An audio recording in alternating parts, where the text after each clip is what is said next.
আপনার যে সম্মেলন হবে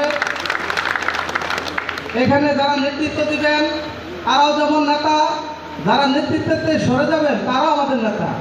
আমাদের সামনে সবার বন্ডিংটা এক এবং অভিন্ন থাকবে, এটাই আপনাদের কাছে আমার প্রত্যাশা।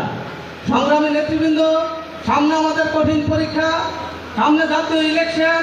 অতএব এখানে সকল ভেদাভেদ ভুলে গিয়ে আমাদের ধানের শীষের পক্ষে সবাইকে ঐক্যবদ্ধ থাকতে হবে, এই নিশ্চয়তা আপনাদের কাছ থেকে আমরা নিতে চাই। সংগ্রামী নেতৃবৃন্দ, এই অঞ্চলের চাঁদপুর হ্যান্সের মাটি ও মানুষের নেতা জনাব শেখ ফরিদ আহমেদ মানিক ভাই আমাদের জন্য অনেক কিছু করেছেন, কিন্তু আমরা তার জন্য কিছুই করতে পারি না। আমাদের কি করার সময় এসেছে ওনার জন্য কিছু করার?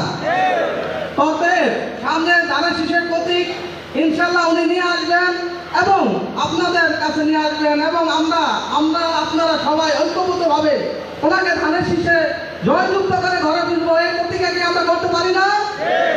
সংগ্রামী নেতৃবৃন্দ, আমাদের মা বোন কাজে স্বজন আছে, সবাইকে আমরা ধানের শীষে দাওয়াত পৌঁছে দেব। এই বক্তব্য রেখেই আপনাদের কাছ থেকে আমি বিদায় নিচ্ছি।